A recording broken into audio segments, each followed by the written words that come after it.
pakalbėkime apie norus, nors apie juos informacijos labai daug, bet iš tiesų visas mūsų gyvenimas susideda iš tų norų, taip? Ir ar teko pastebėti, kad, pavyzdžiui, vieniems žmonėms sekasi lengvai įgyvendinti savo tikslus, o kitiems sunkiai. Ir tai gali būti netgi tas pats, sakykime, noras. Na, pavyzdžiui, imkim, kad nori žmogus atsigerti kavos.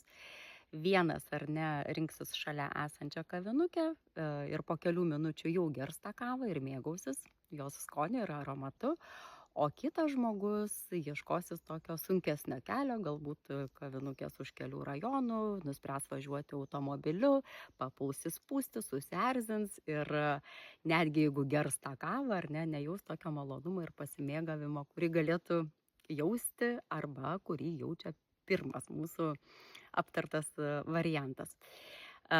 Taigi, ką noriu pasakyti, kad paprastai yra nesudėtingi norai, o sudėtingos mūsų vidinės būsenos tuo met, kada mes nutariam priimti kažkokį sprendimą, įgyventinti kokią nors svajonę, taip? Nes jeigu mūsų vidinė būsena yra lengva, mes esam atsipalaidavę, entuziastingi, pasitikintis, ramus, ar ne, mes iš tiesų pasirenkam visiškai kitokius sprendimo būdus. Patį kelią pasirenkam kitokią. Ir natūraliai kartais tada ar ne, net stebimės, kaip viskas klostosi, kaip užsakyta. Taip, ir žmonės atsiranda kažkokie šalia, ir kažką patarė, ir kažkur nukreipia, ir natūraliai kažkokią informaciją tu pastebi, ir perskaitai, ir išgirsti, kas yra reikalinga tai svajonį įgyvendinti. Nes mūsų ar ne būsena išsiplečia, mūsų dėmesys pats ar ne toks tada sakykime, dirba tokiu dvigubu ritmu.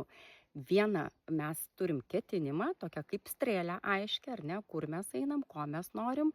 Antra, mes šalia turim tą tokį foną išplėstą, iš kurio renka mums reikalingą informaciją.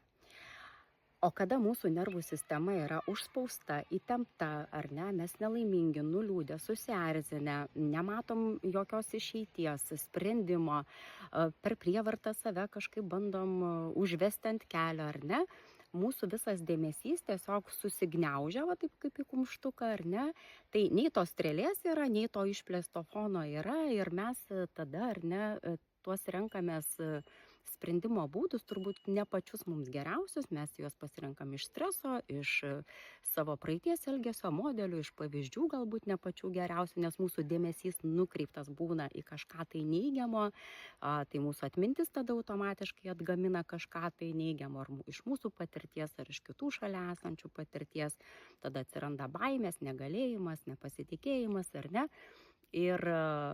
Ir mes link tos svajonės tada einam labai labai sunkiai arba tiesiog išvis kartais neprieinam. Tad mintis yra tokia, kad mums svarbu ar ne pirmą pasirūpinti savo būseną, po to priimti sprendimą.